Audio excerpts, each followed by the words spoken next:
지금 삼천 구조를 보시면은 쓰레기통처럼 생기지 않았나요? 위아래 진짜 뚜껑이 달려 있고 그 가운데 원통형으로 해가지고 가운데가 비어 있습니다, 실제로. 그래서 프로테아좀이라는 친구인데 하는 역할이랑 생김새가 비슷해요. 쓰레기통처럼 생겼죠. 로만의 네. 그 일치하는 몇 안 되는 귀엽지 않나요?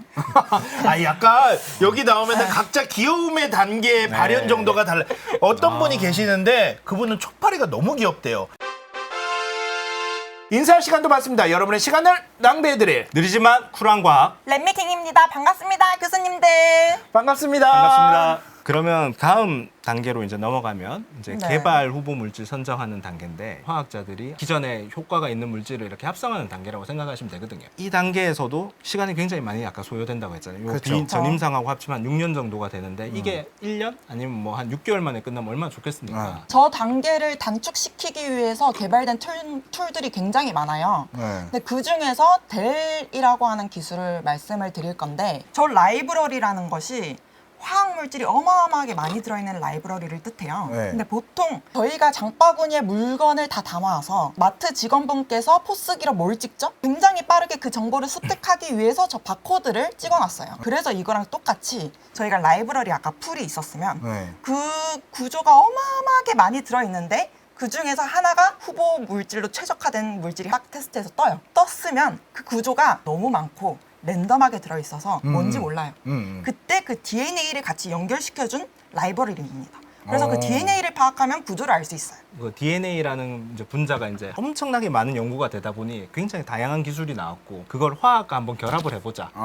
그래서 화학을 좀 더 편리하기 위해서 DNA를 이용하자라는 개념에서 나온 거고요. 이 DNA가 가지고 있는 그 특성이 뭔가 ATGC라는 이제 4개의 염기로 되어 있고 그쵸. DNA를 이제 자유롭게 만들 수 있거든요, 우리들이. 이제 거의 뭐 서열도 맘대로 만들 수 있고 그거를 이제 뗐다 붙였다도 할 수 있고. 그러면 이 화학 물질의 어떤 그 구조나 이런 것들도 뒤에 정보를 포함할 수 있지 않겠나라는 개념에서 시작을 한 거죠. 여기 오른쪽이 DNA인데 DNA는 보통 ATGC 염기 서열이 있잖아요. 네네네. 후세에 이렇게 전달하는 유전 정보로 여기선 쓰이는 게 아니고 그 ATGC 4개 그 서열의 조합의 경우에서 무한한 경우의 수를 만들 수 있는 바코드 역할로서만 쓰입니다. 델에서 제일 핵심은 조합 화학이 쓰이는 거예요. 조합. 어떻게 쓰이냐면 네네. 일단 저기 동그라미 친 풀에 3가지의 화합물질들이 들어있는 풀이라고 생각을 그쵸. 해봅시다. 근데 그거를 균등하게 나눠서 저렇게 세 파트로 그리고 서로 다른 물질들 3개를 합성시켜요. 그리고 맨 마지막에 가서 이렇게 다시 합칩니다. 지금 3개에서 시작했지만 마지막에 가보면은 하나의 풀에 9가지가 생성이 됐죠. 시작 물질이 100개가 되고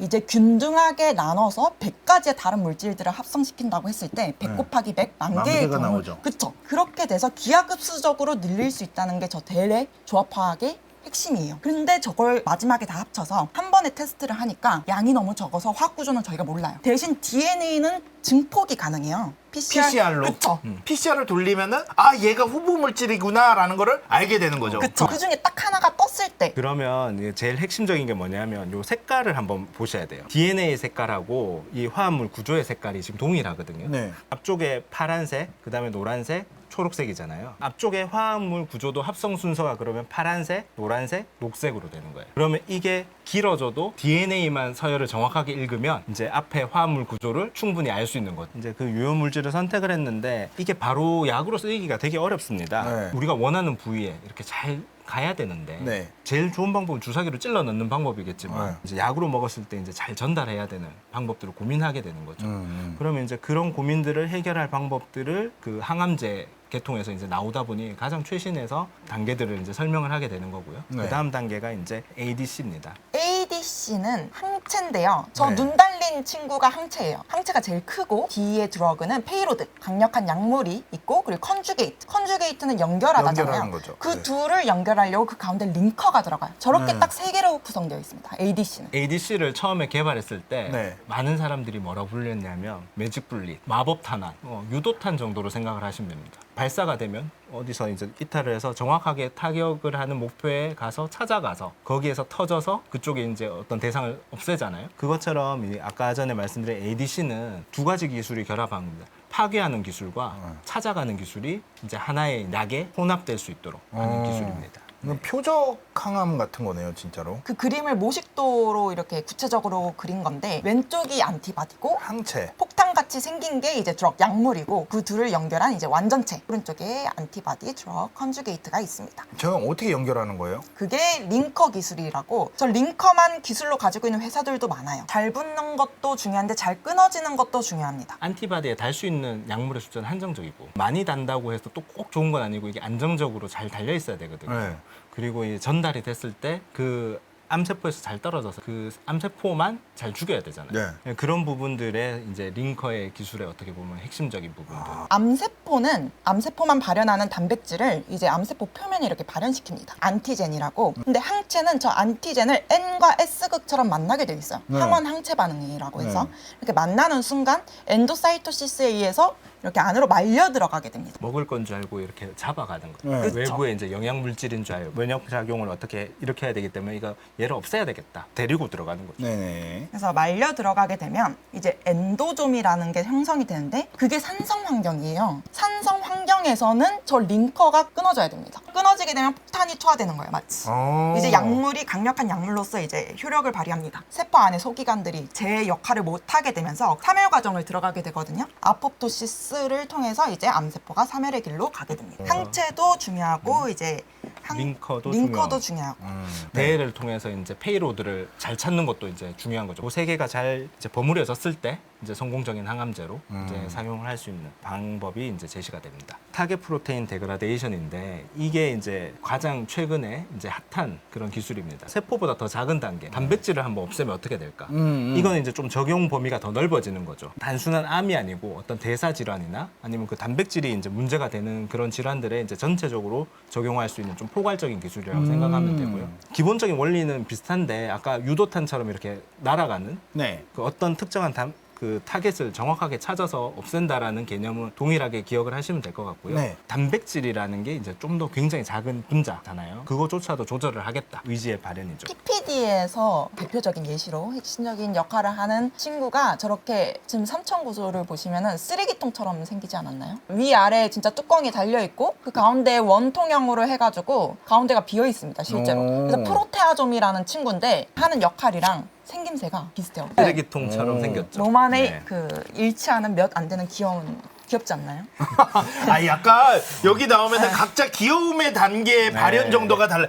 어떤 분이 계시는데 그분은 촉파리가 너무 귀엽대요. 네. 귀엽긴 해요, 근데 쟤는. 네. 프로테아좀은 우리 몸 안에 있는 세포만 다 가지고 있는 기관인데 네. 수명이 다 된 단백질들을 분리를 해서 다시 이제 쓰일 수 있도록 만드는 역할을 하는 거예요. 그쵸. 말 그대로 쓰레기통 내지는 재활용통. 생체의 분자를 이용하다 보니까 얘를 이용하는 약물들을 해보면 이제 뭐 부작용이라든가 이런 것들을 좀 최소화할 수 있는 방안이 아닐까. 그래서 이제 연구를 많이 하게 됐죠. TPD라는 거에 대해서 이제 전체적으로 설명을 하는 그림인데 네. TPD가 종류가 굉장히 많습니다. 계단에서 제일 많이 하는 건 이제 프로타악이라는 물질인데요. 네. 저 제거 대상이라고 되어 있는 POI라고 적혀 있는 제가 단백질이거든요. 네. 이 단백질을 없애고 싶은 거예요. 어떤 특정한 구조를 가지고 있겠죠. 그 구조와 잘 결합되는 거를 그 프로타악이라고 적혀 있는 거예요. 파란색 그리고 그 밑에 있는 거 보면 주황색 그 동그라미 있는 애들이 네. 가지고 있어요. 링커가 중간에 달려 있고 저 삼각형 모양 네. 쟤들이 이제 프로테오좀으로 얘를 유도할 수 있는 역할을 하거든요. 네. 그 단백질을 붙여주는 역할을 하는 E3 라이게이즈라는 애들을 하나하나 불러 모아요. 3번, 2번이 딱 붙으면 우리가 없애고자 하는 단백질의 꼬리에 예쁘게 붙여줍니다. 그러면 얘는 이제 없어져야 되는 단백질이다 라고 인식을 하게 되고 귀엽다고 이야기했는 그 프로테어좀에 이제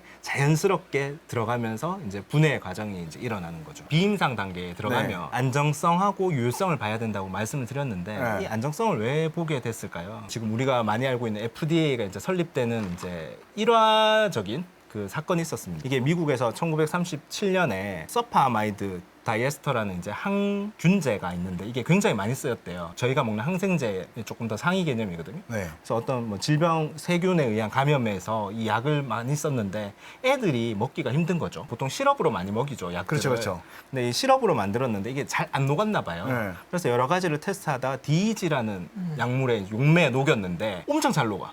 또 여기에 또 딸기향 요런 향도 좀 넣었대요. 아. 그래서는 이거를 뭐라고 팔았냐면 엘릭서 서파아마이드, 비약, 뭐 죽은 사람도 다시 살아난다. 그래서 엄청 많이 팔렸나 봐요. 네. 이거 먹었는 애들이 나아야 되는데 그렇죠. 시름시름 앓다 죽는 거예요. 네. 이유도 알 수 없어. 그래 한 200명 정도가 죽은 시점에서 이제 전국적으로 이건 문제가 있다라는 걸 인지를 했고 그 상황에서 이제 약을 회수를 해서 어떤 문제가 있는지를 밝히자라고 하면서 이제 FDA가 그때 이제 설립이 어떻게 보면 되고 안정성에 대한 이제 기준이 설립이 되는 거죠. 그래서 한 1년 정도 연구를 해보니 이 약에 들어간 DEG라는 거는 사람한테 쓰이면 안 되는 용이다.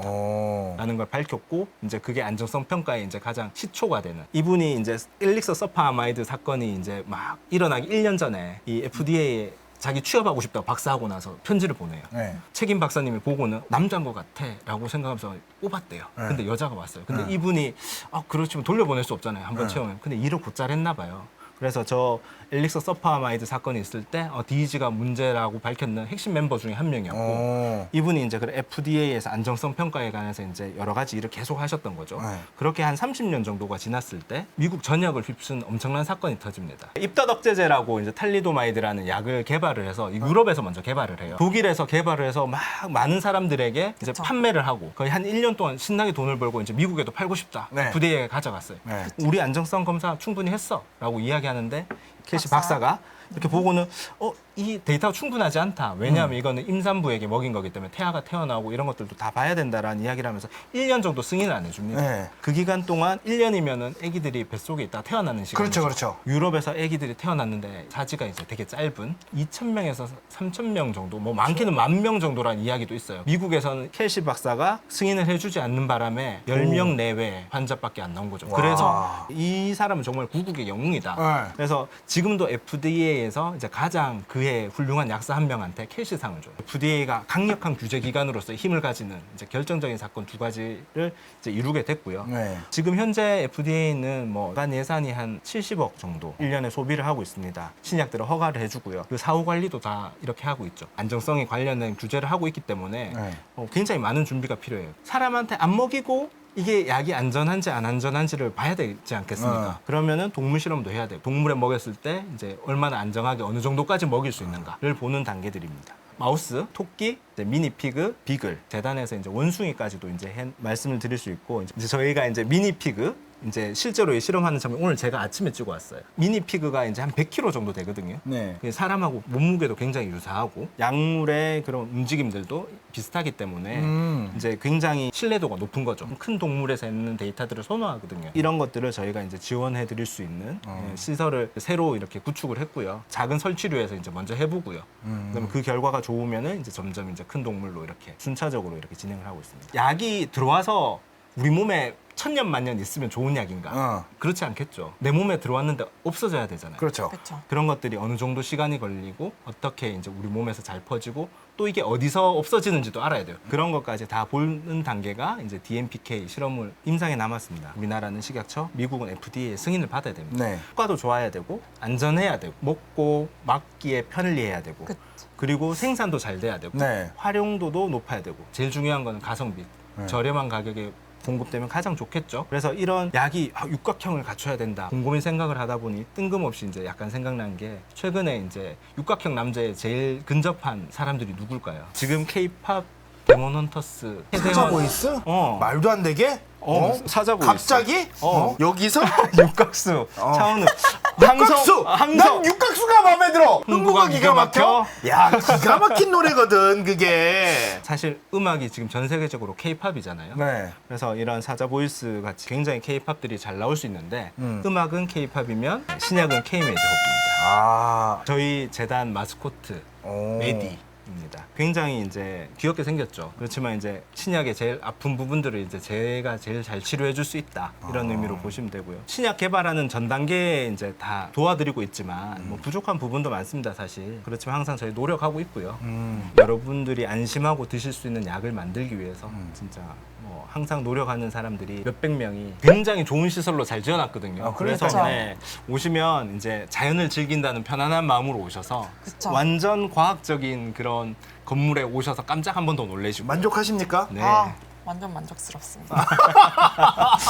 저희가 어떻게 보면 이 동부의 외지지만 굉장히 성장할 수 있는 가능성이 많은 땅에서 지금 열심히 신약을 개발하고 있다. 이렇게 봐주시면 좋을 것 같습니다. 이 아까 전에 비임상 단계가 이제 굉장히 어렵다고 했잖아요. 어떤 신약 개발의 이제 킥이라고 하는데 이게 흔히 말해서 데스밸리라고 이야기를 많이 합니다. 거기를 이렇게 걸어서 넘어가야 되는 게 신약 개발 단계에 있어요. 누군가 같이 옆에서 물통도 들고 뭐 옆에서 이제 팔짱도 끼고 힘들면 등도 밀어주고 이렇게 갈 수 있는 곳이 어디냐? K-메디 허브. 망설이지 말고 그냥 K-메디 허브에 이제 문의를 하시면 신약 개발하는 단계에서 처음부터 끝까지 쭉 전체의 어느 단계에서 문의가 와도 지원을 해드릴 수 있도록 최대한 노력하고 있습니다. 우리나라 전체 신약 개발을 위해서라도 나라가 해야 될 부분을 K-메디 허브가 담당을 하고 있다. 신약 개발을 위한 공공기관이 있다라는 것도 새롭게 알게 되어서 신선한 시간이 아니었나 생각합니다. 마무리하도록 하겠습니다. 인사할 시간도 많습니다. 여러분의 시간을 낭비해드릴 느리지만 쿨한 과학 랩미팅이었습니다. 감사합니다, 교수님들. 감사합니다. 감사합니다.